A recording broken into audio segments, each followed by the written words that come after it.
السلام علیکم دوستو، امید ہے آپ سب بخیریت ہوں گے اور امید ہے آپ سب ایک اچھا اور بھرپور دن گزار رہے ہوں گے۔ میں ہوں عاطف توقیر۔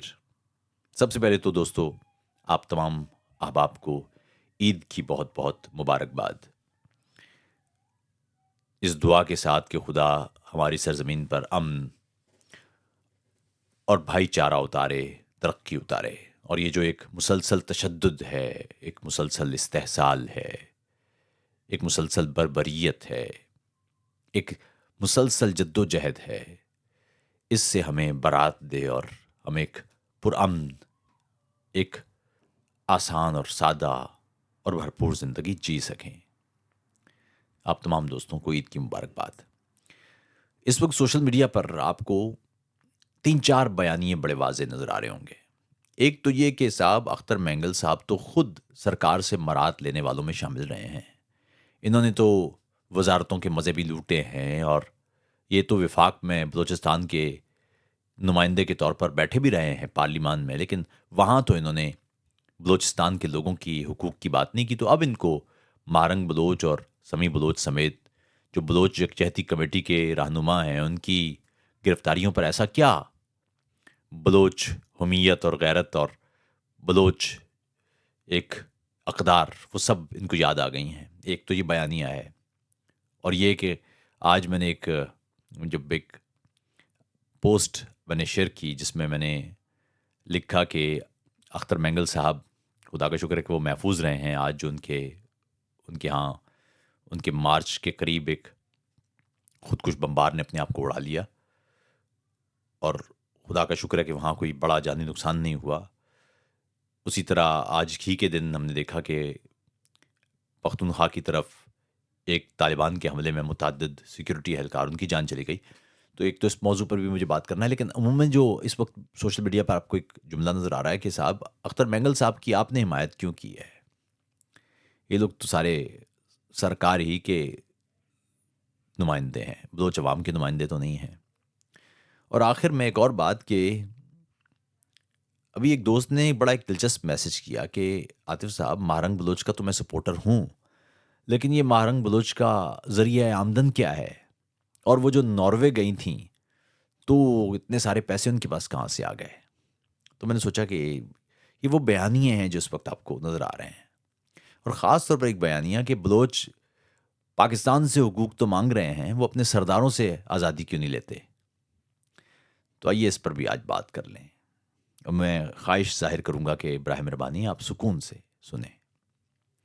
پہلی بات تو یہ ہے کہ درست بات ہے، اختر مینگل ہوں یا دیگر افراد یہ پارلیمان میں بیٹھے رہے ہیں، اور اس وقت آپ کو بلوچستان میں جو ایک قیادت کا خلا نظر آ رہا ہے جسے بلوچ یکجہتی کمیٹی نے پر کیا ہے، اور بلوچ عوام کی بھرپور حمایت اسے حاصل ہے،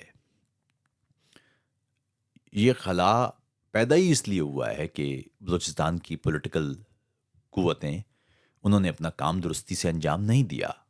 اگر وہ اپنا کام درست کرتے تو اس کی ضرورت ہی نہ پیش آتی۔ آج بلوچ لڑکیاں، بلوچ خواتین، بچے وہ سڑکوں پر اس لیے ہیں کہ پولیٹیکل پارٹیوں نے ان کے حقوق، ان کے مفادات کی حفاظت نہیں کی۔ یہ بات درست ہے۔ پھر یہ بات بھی درست ہے کہ مہرنگ بلوچ اور بلوچ یکجہتی کمیٹی اسلام آباد کی طرف روانہ ہوئی تو بھی ان میں سے کوئی نہیں بول رہا تھا۔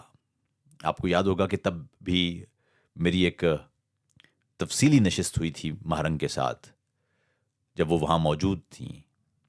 یہ بلکہ پیچھے آپ دیکھ ہی رہے ہیں اسی گفتگو کا ایک کلپ، جس میں جب وہ وہاں بیٹھی ہوئی تھی اسلام آباد میں، اور وہ ریاست پاکستان سے جائز دستوری مطالبات کر رہی تھیں، اور کوئی بلوچ رہنما اس وقت اتنی بھرپور طریقے سے ان کے ساتھ نہیں کھڑا تھا۔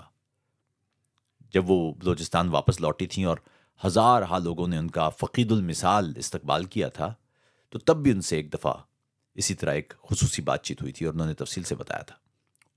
لیکن اہم بات یہ ہے کہ یہ تمام لوگ تو اس وقت شامل نہیں ہوئے، تو اب ان کو کیا اچانک سے آ گیا ہے؟ تو پہلی بات تو یہ ہے کہ دوستو، ایک بات سمجھ لیجئے کہ جہاں پر بھی کوئی پرامن تحریک چلے، جس کے مطالبات دستوری ہوں، انسانی ہوں، اخلاقی طور پر اور قانونی طور پر درست ہوں، اس ریلی، اس مارچ، اس دھرنے، اس احتجاج، اس کا ساتھ دینا چاہیے. ہر ایک نظریے، ہر ایک فرق، ہر ایک اختلاف سے ماورا ہو کے. سو اختر مینگل صاحب سے ہمارے اختلافات جتنے بھی ہوں، اس وقت وہ اگر موبلائز کر رہے ہیں بلوچستان کے لوگوں کو کہ بلوچ یکجہتی کمیٹی کے اسیران، ان کی رہائی ممکن ہو، تو اس میں ان کا ساتھ دینا ضروری ہے. اس لیے ساتھ دیا جانا چاہیے. اچھی بات یہ ہے کہ پختون تحفظ موومنٹ اور جو دیگر سول سوسائٹی ہے وہ اس وقت ان کا ساتھ دے رہی ہے. آج بڑا خوفناک واقعہ پیش آیا، خدا کا شکر ہے کہ اس میں اختر مینگل اور دیگر احباب محفوظ رہے. ایک اور چیز جو اس کے پیرلل ہے وہ بڑی عجیب ہے. بات یہ ہے کہ ہمارے ہاں اشرافیہ اور خصوصاً عسکری اشرافیہ اسے کبھی بھاتی نہیں ہے کوئی گراس روٹ سے نکلنے والی پولیٹیکل فورس. جہاں پر بھی ایسا ہوتا ہے اور ان کو لگتا ہے کہ کوئی رہنما جی ایچ کیو کے گیٹ نمبر 4 سے نہیں بلکہ عوام سے پیدا ہو رہا ہے، تو اس کے لیے 2-3 پرانے گر ہیں. ایک تو یہ کہ وہ غدار ہوگا، اس کو فوراً غداری کا لیبل لگا دیں اس پر، غیر ملکی ایجنٹ، اس کو فوراً فنڈنگ ہو رہی ہے، وغیرہ وغیرہ، تاکہ عوام کی کچھ تعداد وہ اس سے دور ہو جائے یا شکوک پیدا کر دیے جائیں. جیسے ابھی مہارنگ کے حوالے سے میں نے ایک دوست کا سوال بھی آپ کو پڑھا، وہ بھی اس کو بھی جواب دیتا ہوں. تو ایسے میں جب ایک اور عمومی راستہ جو سیاسی انجینئرنگ کا ہے وہ یہ ہے کہ ایسے لوگوں کو جو واقعی تعلق رکھتے ہوں عوام سے، ان کو قید کر لیا جائے اور ان کا ریپلیسمنٹ پیش کر دیا جائے. تھوڑے سے سخت رویے، جملے ان کو سکھا دیے جائیں اور بظاہر انہیں پیش اس طرح کیا جائے جیسے یہ ہیں اصل نمائندے، حالانکہ وہ نمائندے وہ سرکار کے جی ایچ کیو کے گیٹ نمبر 4 کے آشیرواد والے ہی ہوتے ہیں. سو اس وقت آپ کو بلوچ یکجہتی کمیٹی کے قریب تمام اہم قیادت وہ منظر سے غائب نظر آئے گی. اور ایسے میں آپ کو کئی سیاسی جماعتیں جنہوں نے اپنا کام ٹھیک نہیں کیا، جن کی ناکامی کی وجہ سے ہزارہا بلوچ غائب ہیں، ہزارہا بلوچ ان کی مست شدہ لاشیں ملی ہیں، کئی ایسے بلوچ ہیں جو آج تک لاپتہ ہیں. بلوچستان کے وسائل کا بے دریغ استحصال ہوا ہے. اگر یہ پولیٹیکل جماعتیں بلوچستان کے حقوق کی حفاظت کرتیں، بلوچ عوام کے حقوق کی حفاظت کرتیں، تو ظاہر ہے بلوچ یکجہتی کمیٹی کی ضرورت ہی نہ پیش آتی. لیکن اب جب کہ وہ اندر ہیں تو ان کو ظاہر میدان میں اتارا جائے گا اور ان کو ذرا سخت جملے بھی یہ بولیں گے. اور کیونکہ سرکار نے کہا ہوا ہے کہ اب ریپلیس کرنا ہے، یہ نہ ہو کہ بلوچ یکجہتی کمیٹی وہ تو ہمارے ہاتھ نہیں آئے گی. ایسے ہی ہم نے پشتون تحفظ موومنٹ کے بارے میں دیکھا تھا. آپ نے دیکھا ہوگا کہ جیسے ہی پی ٹی ایم وہ زور پکڑا تھا اس نے، تو فوری طور پر کئی سیاسی جماعتیں وہ اچانک پشتونوں کے حقوق کے حوالے سے متحرک ہو گئی تھیں. پہلے انہوں نے تک برسوں تک، دہائیوں تک نام ہی نہیں لیا. پشتون سرزمین پوری خاک اور خون میں نہلا دی گئی. اسی طرح بلوچستان میں بھی دہائیوں سے استحصال چل رہا ہے، اور وہی لوگ جو اس استحصال سے فائدہ اٹھاتے رہے ہیں، اس نظام سے فائدہ اٹھاتے رہے ہیں، وہ اس وقت آپ کو بڑے چاق و چوبند انداز سے بلوچ حقوق کے لیے آواز اٹھاتے نظر آئیں گے. لیکن اس کے باوجود بنیادی طور پر جیسے ہی کوئی ایسی تحریک چلتی ہے تو ہم جیسے لوگوں کا کام ہے کہ اس کی آواز آگے بڑھائیں. اور اس کی وجہ یہ ہے کہ پاکستان کے کئی علاقے ہیں، پاکستان کے کئی اقوام ہیں بسنے والی، جن کو بلوچ مسائل، پشتون مسائل ان کا علم ہی نہیں ہے. بلکہ ہمیں تو پنجاب کے لوگوں کا یا پنجاب کے لوگوں کو لاحق مسائل کا علم بلوچستان کے لوگوں کو نہیں ہے، اور سندھ کے لوگوں کے مسائل وہ گلگت بلتستان کے لوگوں سے پرے ہیں. تو اس لیے میری رائے میں ایسی کوئی تحریک ہو تو اسے فوراً اس پر بات ہونا چاہیے. ہم جیسے لوگوں کا خاص طور پر یہ کام ہے تاکہ دیگر لوگوں کو معلوم ہو. اس وقت بہت سارے لوگ ہوں گے جو پنجابی ہوں گے، یا بہت سارے لوگ ہوں گے جو سندھی ہوں گے یا مہاجر ہوں گے یا گلگت بلتستان یا کشمیر سے تعلق رکھنے والے ہوں گے. اس گفتگو سے انہیں معلوم ہوگا کہ بلوچستان میں ہو کیا رہا ہے. تو اس لیے یہ ہم جیسے لوگوں کا تو ایک کام ہے کہ اگر کوئی پرامن تحریک ہو، مسلح نہ ہو، جتھا بند، ہتھیار بند تحریک نہ ہو، بلوے نہ کر رہی ہو، بلکہ پرامن طریقے سے اپنے انسانی دستوری حقوق مانگ رہی ہو، برابری کی شہریت مانگ رہی ہو، اپنے وسائل پر اپنا حق مانگ رہی ہو، خود مختاری مانگ رہی ہو، آزادی مانگ رہی ہو، تو ہمارا یہ کام ہے کہ وہ پرامن تحریک ہے تو اسے پوری اس کی سپورٹ کی جائے۔ تو ایک تو یہ بات ہو گئی۔ تو اب یہ بات درست ہے کہ اس خلا کو پر کرنے کے لیے مصنوعی طور پر غبارے بھیجے جائیں گے، لیکن یہ بات بھی درست ہے کہ جب تک بلوچ حقوق کی بات ہو رہی ہے ہمیں اس کا ساتھ دینا ہی ہوگا۔ آج جو واقعہ پیش آیا وہ دہشت گردی کا ایک طویل سلسلے کا ایک حصہ ہے۔ پاکستان کی وہ پالیسیاں جو تبدیل نہیں ہو رہی، جن کو تبدیل ہونا چاہیے، ایک طویل المدتی منصوبہ بننا چاہیے، اس پر کوئی کام نہیں ہو رہا ہے۔ پھر سمجھ لیجئے، آپ اگر پرامن تحریکوں کے لیے راستے مسدود کر دیں گے تو اس قوم میں لوگوں کی ایک جماعت ایسی ضرور بن جائے گی جو یہ سمجھے گی کہ اب گفتگو کے راستے بند ہو گئے ہیں، اور جب وہ گفتگو کے راستے بند سمجھے گی تو اس کے پاس اس کے علاوہ کوئی چارہ نہیں رہے گا کہ وہ ہتھیار اٹھا لے۔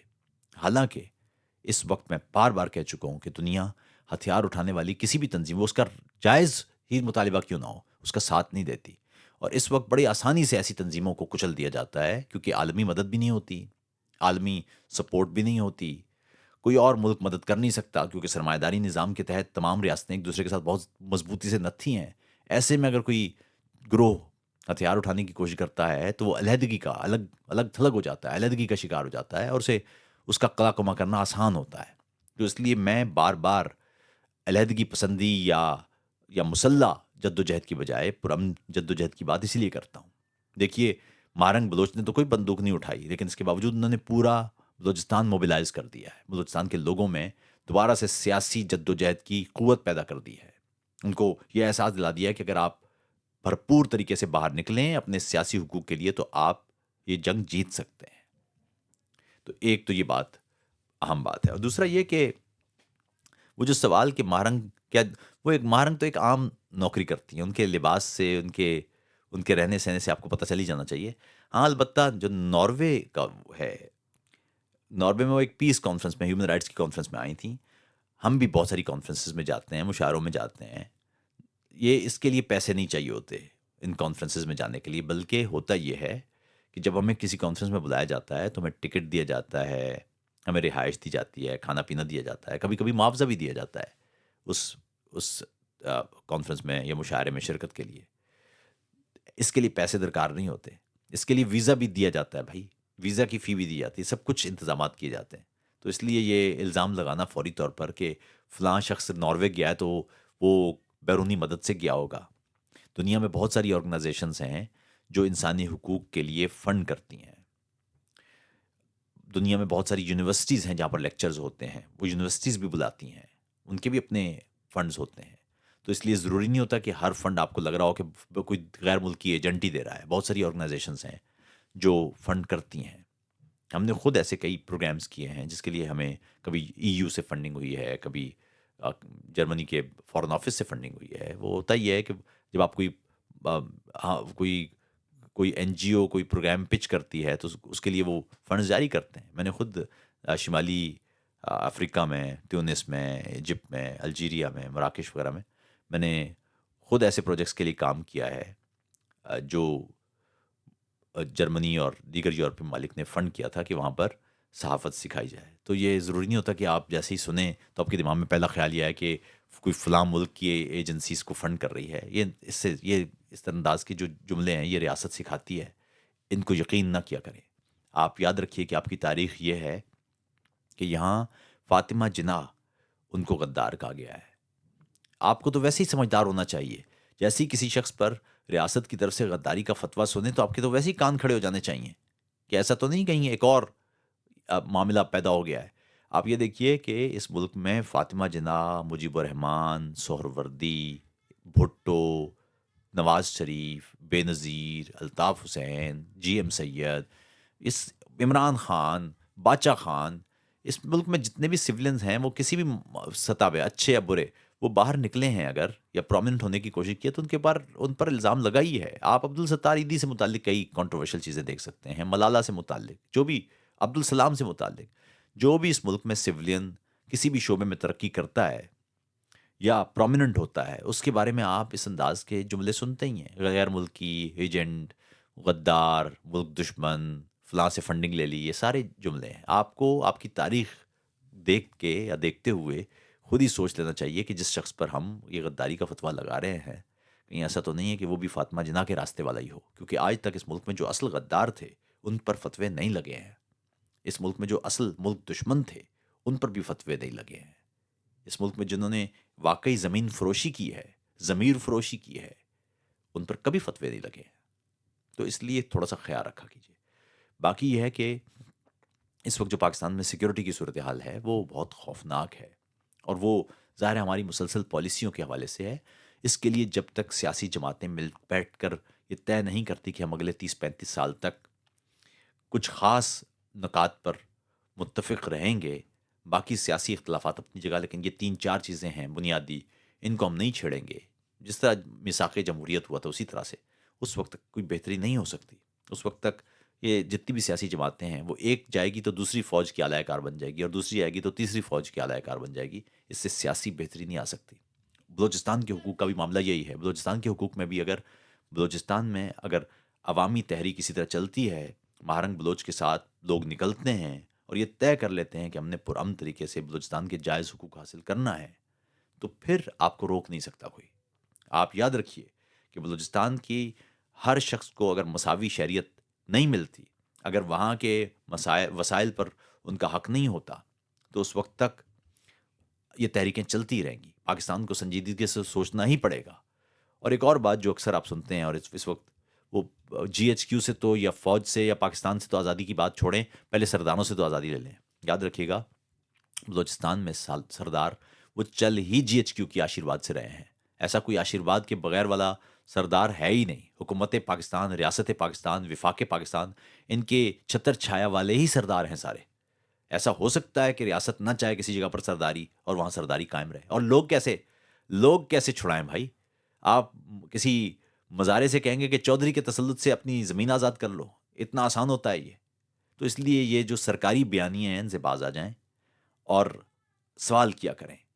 ریاست خود ایسے سرداروں کو، ایسے جاگیرداروں کو، وڈیروں کو رکھتی ہے تاکہ آسانی سے کنٹرول کیا جا سکے علاقے کو، وسائل کا استحصال کیا جا سکے، اسی علاقے کی سرزمین کو لوٹا جائے اور اس لوٹے ہوئے مال میں سے کچھ حصہ ان کے حوالے کر دیا جائے۔ یہ سب لوگ اپنی قوم فروخت کرنے والے لوگ ہیں، جن کے بارے میں آپ عموماً غدار کا جملہ نہیں سنتے۔ یہ سب وہ لوگ ہیں جو اپنے بنیادی حقوق، اپنی قوم کے بنیادی حقوق کے لیے کبھی کھڑے نہیں ہوئے، اور اگر کوئی کھڑا ہوا ہے تو یہ اپنے مخالف کے ساتھ کھڑے ہو کے اس پر دانہ زنی کرتے نظر آتے ہیں۔ اس لیے خیال رکھا کیجیے، جو بھی پرامن جد و جہد کرے اس کے ساتھ پورے خلوص سے کھڑے ہو جائے، کیونکہ جب تک پرامن جد و جہد موجود ہے مزاحمت موجود ہے، اور جب تک مزاحمت موجود ہے کوئی غریب، کوئی مظلوم، اس کا استحصال آسانی سے نہیں ہو سکتا۔ آپ تمام لوگوں کو ایک بار پھر عید کی مبارکباد، ڈھیروں دعائیں، خدا ہماری سرزمین پر امن اتارے۔ آداب۔